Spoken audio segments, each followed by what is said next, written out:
ನಮಸ್ಕಾರ, ನೀವು ನೋಡ್ತಾ ಇದ್ದೀರಾ ನ್ಯೂಸ್ 18 ಡಿಜಿಟಲ್ ಕಂಟೆಂಟ್. ನಾನು ಮೈಸೂರಿನ ಪ್ರತಿನಿಧಿ ಆನಂದ್. ಸದ್ಯ ಬಿಜೆಪಿಯಲ್ಲಿ ಇದೀಗ ಪರಿಷತ್ ಚುನಾವಣೆ ನಂತರ ಒಂದು ರೀತಿಯ ಸಂಚಲನ ಉಂಟಾಗಿರುವಂಥದ್ದು. ದೇಶಾದ್ಯಂತ ಬಿಜೆಪಿಯ ವಿಚಾರ ಚರ್ಚೆ ಆಗ್ತಾ ಇರುವಂಥದ್ದು. ಬಿಜೆಪಿಯ 63 ಶಾಸಕರಲ್ಲಿ ಒಂದಷ್ಟು ಮಂದಿ ಕ್ರಾಸ್ ವೋಟಿಂಗನ್ನು ಮಾಡಿದ್ದಾರೆ ಅನ್ನುವಂಥ ಗಂಭೀರ ಆರೋಪ ಕೇಳಿ ಬಂದಿದೆ. ಇನ್ನು BY ವಿಜಯೇಂದ್ರ, ಬಿಜೆಪಿಯ ರಾಜ್ಯಾಧ್ಯಕ್ಷ ಆಗಿರುವಂಥ ವಿಜೇಂದ್ರ ಹಾಗೂ ವಿಪಕ್ಷ ನಾಯಕ R ಅಶೋಕ್ ಮೇಲೆ ತೂಗುಗತಿ ತೂಗ್ತಾ ಇರುವಂಥದ್ದು. ಎಲ್ಲೋ ಒಂದು ಕಡೆ ಬಿಜೆಪಿಯಲ್ಲಿ ಎಲ್ಲವೂ ಕೂಡ ಸರಿ ಇಲ್ಲ ಅನ್ನುವಂಥದ್ದು ಜಗಜ್ಜಾಹೀರಾಗಿರುವಂಥದ್ದು.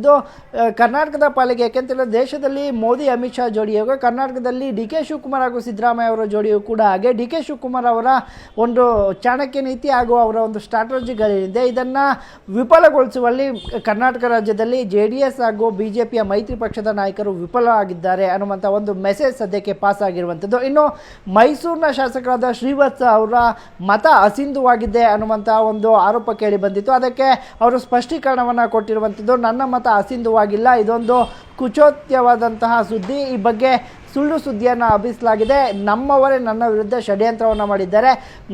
ನನ್ನ ಮತವನ್ನು ಅಸಿಂಧು ಮಾಡಿಸಿಕೊಳ್ಳುವಷ್ಟು ಅಪ್ರಬುದ್ಧ ನಾನಲ್ಲ ಅಂತ ಸ್ಪಷ್ಟನೆಯನ್ನು ಕೊಡುವುದರ ಮುಖಾಂತರ ಜೊತೆಗೆ ನಾನು ಹಕ್ಕುಚ್ಯುತಿಯನ್ನು ಕೂಡ ಮಂಡಿಸ್ತೇನೆ ಅಂತ ಹೇಳಿರುವುದು ಒಂದು ಕಡೆ. ಆದರೆ ಮತ್ತೊಂದು ಕಡೆ 63 ಶಾಸಕರಲ್ಲೂ ಕೂಡ ಎಲ್ಲೋ ಹೊಂದಾಣಿಕೆ ಕೊರತೆ ಹಾಗೂ ರಾಜ್ಯದಲ್ಲಿ ಬಿಜೆಪಿಯಲ್ಲಿ ಎಲ್ಲವೂ ಸರಿಯಿಲ್ಲ ಅನ್ನೋದಕ್ಕೆ ಒಂದು ಸ್ಪಷ್ಟ ಉದಾಹರಣೆ ಆಗಿರುವ ನಿಟ್ಟಿನಲ್ಲಿ BY ವಿಜಯೇಂದ್ರ ಅವರು ಇದೀಗ ಆಣೆ ಪ್ರಮಾಣವನ್ನು ಮಾಡಿಸ್ತೇನೆ ಅಂತೇಳಿ ವಿಚಾರವನ್ನು ತೆಗೆದಿರುವಂಥದ್ದು. ಮುಂದಿನ ವಾರದಲ್ಲಿ ಧರ್ಮಸ್ಥಳದಲ್ಲಿ ಒಂದು ಸಭೆಯನ್ನು ಮಾಡ್ತೇವೆ, ಎಲ್ಲ ಶಾಸಕರನ್ನು ಕೂಡ ಅಲ್ಲೇ ಆಣೆ ಪ್ರಮಾಣವನ್ನು ಮಾಡಿಸ್ತೇನೆ ಅನ್ನುವಂಥ ಒಂದು ಹೇಳಿಕೆ ಏನಿದೆ, ಇದೀಗ ಬಿಜೆಪಿಯಲ್ಲಿ ಸಾಕಷ್ಟು ವಿಚಾರಗಳು ಒಂದೊಂದೇ ಹೊರಬರ್ತಾ ಇರುವಂಥದ್ದು. ಇನ್ನು ಈ ಬಗ್ಗೆ ಮಾತನಾಡಿರುವಂಥ ಶಾಸಕ ಶ್ರೀವತ್ಸ ಅವರು BY ವಿಜಯೇಂದ್ರ ಬಿಜೆಪಿಯ ರಾಜ್ಯಾಧ್ಯಕ್ಷರಾಗಿದ್ದಾರೆ. ಅವರು ಹೇಳಿಕೆಯನ್ನು ನಾನು ಸ್ವಾಗತವನ್ನು ಮಾಡ್ತೇನೆ. ಯಾರು ಯಾವಾಗ ಹೇಳಿದ್ರು ಕೂಡ ಧರ್ಮಸ್ಥಳದಲ್ಲಿ ಬಂದು ನಾನು ಆಣೆ ಮಾಡಲು ಸಿದ್ಧ. ನನ್ನ ಮತ ಒಂದು ಕಡೆ ಅಸಿಂಧುವೂ ಆಗಿಲ್ಲ. ಪಕ್ಷಕ್ಕೆ ಯಾರು ಅಡ್ಡ ಮತದಾನವನ್ನು ಮಾಡಿದ್ದಾರೆ ಅವರು ಪಕ್ಷಕ್ಕೆ ದ್ರೋಹ ಮಾಡಿಲ್ಲ, ತನ್ನ ತಾಯಿಗೆ ದ್ರೋಹವನ್ನು ಮಾಡಿದ್ದಾರೆ. ಅಂಥವರ ವಿರುದ್ಧ BJP ಹೈಕಮಾಂಡ್ ಕಠಿಣ ಕ್ರಮವನ್ನು ತೆಗೆದುಕೊಳ್ಬೇಕು. ಇದಕ್ಕೆ ಕಾಲಮಿತಿಯನ್ನು ಕೂಡ ತೆಗೆದುಕೊಳ್ಬಾರ್ದು, ತತ್ಕ್ಷಣವೇ ಮಾಡಬೇಕು. ಈಗೇನು ವಿಜಯೇಂದ್ರ ಅವರು ತೆಗೆದುಕೊಂಡಿರುವಂಥ ಈ ನಿರ್ಧಾರ ಇದೆ, ಇದಕ್ಕೆ ನಮ್ಮ ಸಂಪೂರ್ಣ ಬೆಂಬಲವಿದೆ, ನಾನು ಕೂಡ ಬರಲು ಸಿದ್ಧ ಅನ್ನುವಂಥ ಮಾತುಗಳನ್ನ ಆಡಿರುವಂಥದ್ದು. ರಾಜ್ಯದ ಅಧ್ಯಕ್ಷರು ನಿಜಕ್ಕೂ ಒಳ್ಳೆಯ ತೀರ್ಮಾನವನ್ನು ತೆಗೆದುಕೊಂಡಿದ್ದಾರೆ ಅನ್ನುವಂಥದ್ದು ಆಗ್ತಾಯಿದೆ. ಯಾಕೆಂತೇಳಿದ್ರೆ ಎಲ್ಲ ಶಾಸಕರಿಗೂ ಗುಮಾನಿ, ಮಾಧ್ಯಮದಲ್ಲಿ ಒಂದೊಂದು ಹೆಸರುಗಳು ಒಂದೊಂದು ರೀತಿಯಲ್ಲಿ ಬರ್ತಾ ಇರುವಂಥ ಈ ಹಿನ್ನೆಲೆಯಲ್ಲಿ ಇಡೀ ಹಿಂದೂ ಧರ್ಮ ಮತ್ತು ನಾವೆಲ್ಲರೂ ಭಕ್ತಿಯಿಂದ ಮತ್ತು ಅಲ್ಲಿ ಹೋದರೆ ಸುಳ್ಳು ಹೇಳೋಕ್ಕೆ ಸಾಧ್ಯ ಇಲ್ಲ ಅನ್ನುವಂಥ ಒಂದು ಪವಿತ್ರವಾದ ಕ್ಷೇತ್ರ ಅಂದರೆ ಅದು ಧರ್ಮಸ್ಥಳದ ಮಂಜುನಾಥನ ಸ್ಥಳ. ಭಾಳ ಒಳ್ಳೆಯದು ತೀರ್ಮಾನ ಮಾಡಿರೋದು. ಅಲ್ಲಿಗೆ ಕರ್ಕೊಂಡೋಗಿ ಮಾತಾಡಿಸ್ಬೇಕು ಅಥವಾ ಅಲ್ಲಿ ಸತ್ಯವನ್ನು ಹೇಳಿಸ್ಬೇಕು ಅನ್ನುವಂಥದ್ದು, ಇದನ್ನು ನಾನು ಸ್ವಾಗತವನ್ನು ಮಾಡ್ತೀನಿ. ಎಷ್ಟು ಬೇಗನೆ ರಾಜ್ಯಾಧ್ಯಕ್ಷರು ಹೇಳಿದ್ದಾರೆ, ಎಷ್ಟು ಬೇಗನೆ ಸಾಧ್ಯನೋ ಅಷ್ಟು ಬೇಗನೆ ಮಾಡಿದ್ರೆ ಇಡೀ ರಾಜ್ಯಾದ್ಯಂತ ಕಾರ್ಯಕರ್ತರು ಏನು ನೊಂದುಕೊಂಡಿದ್ದಾರಲ್ಲ ಅವ್ರಿಗೊಂದು ಧೈರ್ಯ ಬರುತ್ತೆ. ಆ ಹಿನ್ನೆಲೆಯಲ್ಲಿ ತಕ್ಷಣವೇ ಈ ಕ್ರಮವನ್ನು ನಾನು ಸ್ವಾಗತವನ್ನು ಮಾಡ್ತೀನಿ. ತಕ್ಷಣವೇ ಆಗಬೇಕು ಅನ್ನುವಂಥದ್ದನ್ನು ಬಯಸ್ತೀನಿ. ಹೇಳೋಕ್ಕೆ ನನ್ನ ಮೇಲೆ ಹೇಳೋಕ್ಕೆ ಏನೂ ಸಿಕ್ಕಿಲ್ಲ. ಸಾಕಷ್ಟು ಹಗರಣಗಳನ್ನು ಹೊರತೆಗೆಯೋದರಲ್ಲಿ ಮಾಧ್ಯಮದವ್ರ ಜೊತೆ ಸೇರ್ಕೊಂಡು ಮಾಡಿರುವ ಹಿನ್ನೆಲೆಯಲ್ಲಿ ಈ ಭಾಗದಲ್ಲಿ ಏನಾದರೂ ರಿಯಾಕ್ಷನ್ನು ಅಥವಾ ಏನಾದರೂ ಕೇಳಿದ್ರೆ ಇಮ್ಮಿಡಿಯೇಟ್ ಕೊಡ್ತಾರೆ ಅನ್ನುವಂಥ ಕಾರಣಕ್ಕೂ ಇರ್ಬೋದು. ಒಟ್ಟಾರೆ ಆ ಹಿನ್ನೆಲೆಯಲ್ಲಿ ಇನ್ನೇನೂ ಹೇಳೋಕ್ಕಿಲ್ಲ.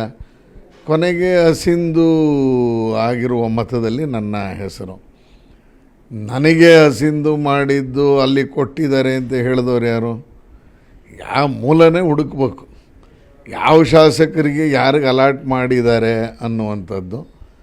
ಅದರಲ್ಲೂ ನಾನು ರಘು ಕೌಟಿಲ್ಯಗೆ ವೋಟ್ ಮಾಡ್ತೀನಿ ಅನ್ನೋದು ಎಲ್ಲಿ ಬಂದಿದೆ? ಹಂಗಾದರೆ ಅದನ್ನು ಹೇಳಿದವ್ರು ಯಾರು? ಇದರ ಮೂಲಕ್ಕೆ ಕೈ ಹಾಕಬೇಕು. ಅಷ್ಟು ಸುಲಭಕ್ಕೆ ನಮ್ಮ ಮಾನ ಮರ್ಯಾದೆಯನ್ನು ಅಥವಾ ನೆನ್ನೆ ಆಗಿರುವ ತೇಜೋವಧಿಯನ್ನು ನೀವು ಯಾವ ಕಾರಣಕ್ಕೂ ಸಹಿಸ್ಕೊಳ್ಳೋಕ್ಕಾಗಲ್ಲ. ಆ ಹಿನ್ನೆಲೆಯಲ್ಲಿ ಪತ್ರಿಕೆಗೆ ನಾಳಿದ್ದು ರಾಜ್ಯದ ಚುನಾವಣೆಯನ್ನು ನಡೆಸುವಂಥ ಚುನಾವಣಾಧಿಕಾರಿ ಕಂಪ್ಲೇಂಟ್ ಕೊಡ್ತಾ ಇದ್ದೀನಿ. ರಾಜ್ಯದ ಪತ್ರಕರ್ತರ ಸಂಘಕ್ಕೂ ಕಂಪ್ಲೇಂಟ್ ಕೊಡ್ತೀನಿ. ಯಾರು ವರದಿಗಾರ, ಹೆಂಗೆ ಬಂತು ಇದು ಅಂತೇಳಿ. ಮೂರನೇದಾಗಿ ಇದಕ್ಕೆ ಸಂಬಂಧಪಟ್ಟಂಗೆ ಹಕ್ಕುಚ್ಯುತಿಯನ್ನು ಮಂಡಿಸ್ತೀನಿ. ಹೆಂಗೆ ಅಂತ ನಾನು ಹೇಳೋದು ಈ ಮೂಲಭೂತ ಪ್ರಶ್ನೆ. ನಾನು ಇಂಥವ್ರಿಗೆ ವೋಟ್ ಮಾಡ್ತೀನಿ, ಇಂಥದ್ದು ಅಸಿಂಧು ಆಗುತ್ತೆ ಅನ್ನೋದೇ ಗೊತ್ತು. ಮತ್ತು ಅಸಿಂಧು ಮಾಡುವಷ್ಟು ಅಪ್ರಬುದ್ಧ ಅಲ್ಲ. ಹಿಂದಿನವರೆಗೂ ನಮ್ಮ ಟ್ರ್ಯಾಕ್ ರೆಕಾರ್ಡ್ ಎಲ್ಲ ನೋಡಿದ್ರೆ ಹೇಗೆ ಅನ್ನೋದು ಗೊತ್ತಿದೆ. ಆದರೆ ಇದನ್ನು ಉದ್ದೇಶಪೂರ್ವಕವಾಗಿ ಕುಚೋದ್ಯಕ್ಕೆ ಷಡ್ಯಂತರದ ರೂಪದಲ್ಲಿ ಆಗಿದೆ. ಸತ್ಯಶೋಧನಾ ಸಮಿತಿ ಇದೆ. ಸೊ ಅದ್ರ ಮುಂದೆ ನನಗೆ ಗೊತ್ತಿರೋ ಎಲ್ಲ ಇನ್ಫಾರ್ಮೇಷನ್ನು ಎಲ್ಲೆಲ್ಲಿ ಏನೇನಾಯಿತು ಅನ್ನೋದನ್ನು ತಿಳಿಸ್ತೀನಿ.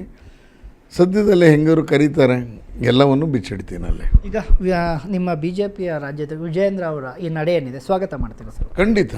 ರಾಜ್ಯದ ಅಧ್ಯಕ್ಷರು ಏನು ಹೇಳಿದ್ದಾರೆ, ನಾವೆಲ್ಲ ಯಾವ ದೇವರನ್ನು ನಂಬ್ತಾ ಇದ್ದೀವಿ, ಅಲ್ಲೇ ಹೋಗಿ ಆಣೆ ಪ್ರಮಾಣ ಮಾಡೋದು ಸರಿ ಇದೆ, ಮಾಡಿಸ್ಬೇಕು. ಇದನ್ನು ನಾನು ಸ್ವಾಗತವನ್ನು ಮಾಡ್ತೀನಿ.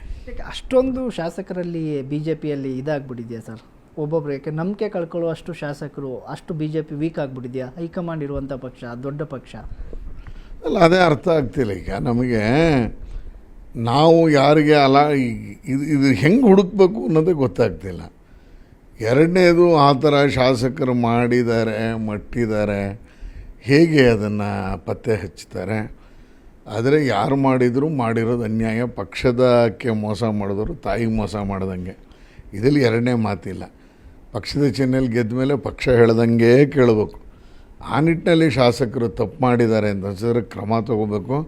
ಇದನ್ನು ಮುಂದುವರಿಸ್ಕೊಂಡು ಇದು ಯಾವತ್ತೋ ತ್ಯಾಪೆ ಹಾಕೋದಲ್ಲ, ತಕ್ಷಣಕ್ಕೆ ಕ್ರಮ ತಗೊಂಡು ಕಾರ್ಯಕರ್ತರಿಗೆ ಇನ್ನು ಮುಂದಿನ 1-1.5 ವರ್ಷಕ್ಕೆ ಹೋರಾಟ ಕಣಿ ಮಾಡಿಕೊಡ್ಬೇಕು. ಆ ನಿಟ್ಟಿನಲ್ಲೇ ಮಾಡಬೇಕು. ಎಲ್ಲೋ ಶಾಸಕರಿಗೆ ನಮ್ಮ ಬಗ್ಗೆ ಅಂದರೆ ಲೀಡರ್ಶಿಪ್ ಬಗ್ಗೆ ಅಸಮಾಧಾನ ಇದೆ ಅನ್ನೋದು ಅಡ್ಡ ಮತದಾನ ಮಾಡೋದ್ರ ಮುಖಾಂತರ ತೋರಿಸೋದಲ್ಲ. ನೀವು ಅಡ್ಡ ಮತದಾನ ಮಾಡೋದು BJPಗೆ ಅವಮಾನ ಮಾಡ್ದಂಗೆ, ಕಾರ್ಯಕರ್ತರಿಗೆ ಅವಮಾನ ಮಾಡ್ದಂಗೆ. ಅದನ್ನು ಸಹಿಸೋಳಕ್ಕೆ ಸಾಧ್ಯ ಇಲ್ಲ. ತಕ್ಷಣವೇ ಕ್ರಮ ತಗೋಬೇಕು ಅಂತ ಒತ್ತಾಯ ಮಾಡ್ತೀನಿ. ಎಲ್ಲೋ ಒಂದು ಕಡೆ ಚರ್ಚೆ ಆಗ್ತಾ ಇರುವಂಥದ್ದು ಸರ್, ವಿಜೇಂದ್ರ ಅವ್ರನ್ನ ಕೆಳಗಿಳಿಸಬೇಕು ಅನ್ನೋ ನಿಟ್ಟಿನಲ್ಲಿ ಈ ರೀತಿ ಕೆಲಸಗಳನ್ನ ಒಂದಷ್ಟು ಶಾಸಕರು ಒಂದಷ್ಟು ಮಂದಿಯ ಮಾತು ಕೇಳಿ ಮಾಡಿದ್ದಾರೆ ಅನ್ನೋದು. ಅಲ್ಲ, ಅದು ಎಲ್ಲೂ ಬೆಳಕಿಗೆ ಬರಬೇಕಲ್ಲ. ಎರಡೆರಡು ಇದೆ. ಈಗ ಒಂದು ಸತ್ಯಶೋಧನಾ ಸಮಿತಿ ಇದೆ, ಎರಡನೇ ಧರ್ಮಸ್ಥಳ ಇದ್ದೇ ಇದೆ. ಬರಲಿ, ಅಲ್ಲಿ ಯಾವ್ಯಾವ ಥರ ಯಾರ್ಯಾವ ಶಾಸಕರನ್ನ ಹೇಗೆ ಇಕ್ಕಟ್ಟಿಗೆ ಸಿಲುಕಿಸಿ ಮಾಡಬೇಕು ಎಲ್ಲವೂ ಮಾಡಬೇಕು. ಬರೀ ಆಣೆ ಪ್ರಮಾಣ ಅಲ್ಲ, ಇದಕ್ಕೆ ಬೇಕಾದಂಥ ಯಾವ ಕುಣಿಕೆಯಿಂದನೂ ತಪ್ಪಿಸ್ಕೊಳ್ಳಾಗದೇ ಇದ್ದಂಗೆ ಶಾಸಕರನ್ನ ಕಟ್ಟಾಕ್ಬೇಕು. ಆ ರೀತಿಯಲ್ಲಿ ಮಾತಲ್ಲೇ ಕಟ್ಟಾಕ್ಬೇಕು ಅಂತ ಅಂದ್ಕೊಂಡಿದ್ದೀನಿ. ಅಂದರೆ ಆ ರೀತಿ ಮಾಡಿದಾಗ ಮಾತ್ರ ಸತ್ಯ ಹೊರಗೆ ಬರುತ್ತೆ. ಯಾಕೆ ಮಾಡಿದ್ರು, ಇದರ ಹಿನ್ನೆಲೆ ಏನು ಅನ್ನೋದನ್ನೆಲ್ಲ ಪತ್ತೆ ಆಡಬೇಕು. ವಿಜೇಂದ್ರ ಅವ್ರ ಬಗ್ಗೆ ಇವ್ರ ಕಿಡಿಕಾರಕ್ಕೆ ಇದೇ ವೇದಿಕೆ ಇರೋದೆ. ಅವ್ರನ್ನ ತಬ್ಬಿಬ್ ಮಾಡೋಕ್ಕೆ ಮಾಡಬೇಕು ಅಂತ ಇದೆಯಾ? ನೀವು ಅವ್ರಿಗೆ ಮಾಡ್ತಿಲ್ವಲ್ಲ, ಇಡೀ ಲಕ್ಷಾಂತರ ಕಾರ್ಯಕರ್ತರಿಗೆ ಮಾಡ್ತಿದ್ದಿರಲ್ಲ, ನರೇಂದ್ರ ಮೋದಿಗೆ ಅವಮಾನ ಮಾಡಿದಿರಲ್ಲ, ನಿತಿನ್ ನಬೀನವ್ರಿಗೆ ಮಾಡಿದಿರಲ್ಲ. ಇದರಲ್ಲಿ ಆ ರೀತಿಯ ತಪ್ಪಿಗೆ ಕ್ಷಮೆ ಅನ್ನೋ ಪದನೇ ಇಲ್ಲ. ಶಿಕ್ಷೆ ಆಗಬೇಕು, ಮಾಡಲೇಬೇಕು ಅನ್ನೋದನ್ನು ಮತ್ತೊಮ್ಮೆ ಆಗ್ರಹಿಸ್ತೇನೆ. ಕೊನೆಯದಾಗಿ ಸರ್, ತಾವು ಸಿದ್ಧ ಇದ್ದೀರಿ ಸರ್ ಧರ್ಮಸ್ಥಳಕ್ಕೆ ಅವ್ರು ಯಾವಾಗ ಕರೆದ್ರು ಅವಾಗ? ಖಂಡಿತ. ರಾಜ್ಯದ ಅಧ್ಯಕ್ಷರು ಕರೆದ್ರೆ ಯಾವ ಕ್ಷಣ ಹೇಳ್ತಾರೆ ಆ ಕ್ಷಣಕ್ಕಲ್ಲಿರಬೇಕು, ಮಾಡಬೇಕು. ನಮಗೂ ಇದೊಂದು ಇದಲ್ಲ, ಈಗ ನಾವು ಹೊರಗೆ ಹಚ್ಕೊಂಡಿದ್ದೀವಲ್ಲ, ಮಾಡಲೇಬೇಕು. ಇದನ್ನು ಮಾಡ್ತೀನಿ, ಸ್ವಾಗತವನ್ನು ಮಾಡ್ತೀನಿ, ಹೋಗ್ತೀನಿ. ಜೊತೆಗೇನೆ BJPಯಲ್ಲಿ ಈಗ ಮತ್ತೆ ಆಣೆ ಪ್ರಮಾಣದ ಮಾತುಗಳು ಮುನ್ನೆಲೆಗೆ ಬಂದಿದೆ. ಒಂದಷ್ಟು ಮಂದಿ BJPಯ ರಾಜ್ಯಾಧ್ಯಕ್ಷರಾಗಿರುವಂತಹ ವಿಜಯೇಂದ್ರ ಹಾಗೂ ಅಶೋಕ್ ಅವರನ್ನ ತಮ್ಮ ಸ್ಥಾನಗಳಿಂದ ಕೆಳಗಿಳಿಸುವ ನಿಟ್ಟಿನಲ್ಲೇ ಒಂದಷ್ಟು ಮಂದಿ ಬೇಕಂತಲೇ ಅಡ್ಡ ಮತದಾನವನ್ನು ಮಾಡಿದ್ದಾರೆ ಅನ್ನುವಂಥ ಚರ್ಚೆಗಳು ಕೂಡ ಶುರುವಾಗಿರುವಂಥದ್ದು. ಆದರೆ BJPಯಲ್ಲಿ ಅಶೋಕ್ ಹಾಗೂ ವಿಜಯೇಂದ್ರ ನಡುವೆ ಎಲ್ಲವೂ ಸರಿ ಇದೆಯಾ, ಸರಿ ಇಲ್ವಾ, ಅಥವಾ ಅವರಿಬ್ಬರನ್ನ ಕೆಳಗಿಳಿಸ್ಬೇಕಾ ಬೇಡವಾ, ರಾಜ್ಯಾಧ್ಯಕ್ಷರ ಬದಲಾವಣೆ ಆಗಬೇಕಾ ಬೇಡವಾ, ಅವೆಲ್ಲವನ್ನು ಕೂಡ ಪಕ್ಷದ ಚೌಕಟ್ಟಿನಲ್ಲಿ ತೀರ್ಮಾನ ಮಾಡಬೇಕು. ಆದರೆ ಅಡ್ಡ ಮತದಾನ ಮಾಡುವ ಮುಖಾಂತರ ಮೋದಿ ಅವ್ರಿಗೆ, BJPಗೆ, ಅಮಿತ್ ಶಾಗೆ, BJPಯ ರಾಷ್ಟ್ರೀಯ ಅಧ್ಯಕ್ಷರಿಗೆ ಅವಮಾನವನ್ನು ಮಾಡಲಾಗಿದೆ ಅಂತ ಶ್ರೀವತ್ಸ ಅವರು ಆಕ್ರೋಶವನ್ನು ವ್ಯಕ್ತಪಡಿಸಿರುವಂಥದ್ದು. ಜೊತೆಗೆ ಮುಂದಿನ ವಾರದಲ್ಲಿ BJP ಎಲ್ಲ ಶಾಸಕರು ಕೂಡ ಧರ್ಮಸ್ಥಳದಲ್ಲಿ ಆಣೆ ಪ್ರಮಾಣ ಮಾಡಲು ಮುಂದಾದರೆ ಎಲ್ಲಿ ಹೋಗಿ ಈ ವಿಚಾರ ತಲುಪುತ್ತೆ, ಯಾವ ನಿಟ್ಟಿನಲ್ಲಿ ಕರ್ನಾಟಕದ BJPಯಲ್ಲಿ ಒಂದಷ್ಟು ಬದಲಾವಣೆಗಳಾಗುತ್ತಾ, ಅಡ್ಡ ಮತದಾನ ಮಾಡಿರೋರನ್ನ ಪಕ್ಷದಿಂದ ಉಚ್ಚಾಟನೆ ಮಾಡಲಾಗುತ್ತಾ? ಯಾಕೆಂತ ಹೇಳಿದ್ರೆ ಈಗಾಗಲೇ ಪಕ್ಷದಲ್ಲಿ ಒಂದಷ್ಟು ಮಂದಿ ಒಂದು ಕಾಲನ ಎತ್ತಿ ಹೊರಗಡೆ ಎತ್ತರೆ ಮತ್ತೊಂದಷ್ಟು ಜನರ ಉಚ್ಚಾಟನೆಯನ್ನು BJP ಈಗಾಗಲೇ ಮಾಡಿದೆ. ಮುಂದಿನ ದಿನಗಳಲ್ಲಿ ಮತ್ತಷ್ಟು ಜನರನ್ನ ಉಚ್ಚಾಟನೆ ಮಾಡುತ್ತಾ ಅನ್ನುವಂಥದ್ದನ್ನ ಕಾದು ನೋಡಬೇಕಾಗಿದೆ. ನಿರ್ಭೀತ, ನಿಷ್ಪಕ್ಷಪಾತ, ವಿಶ್ವಾಸಾರ್ಹ ಸುದ್ದಿಗಳಿಗೆ ಮತ್ತೊಂದು ಹೆಸರಾಗಿರುವ News18 ಕನ್ನಡ ಈಗ ಆಪ್ನಲ್ಲೂ ಲಭ್ಯವಿದೆ. ದಯವಿಟ್ಟು ಇಲ್ಲಿರುವ QR ಕೋಡ್ ಸ್ಕ್ಯಾನ್ ಮಾಡಿಕೊಂಡು ಆಪ್ ಡೌನ್ಲೋಡ್ ಮಾಡೋದನ್ನ ಮರಿಬೇಡಿ. ನಿಮ್ಮ ಬೆಂಬಲ ಹೀಗೆ ಸದಾ ನಮ್ಮೊಂದಿಗಿರಲಿ. ಧನ್ಯವಾದ.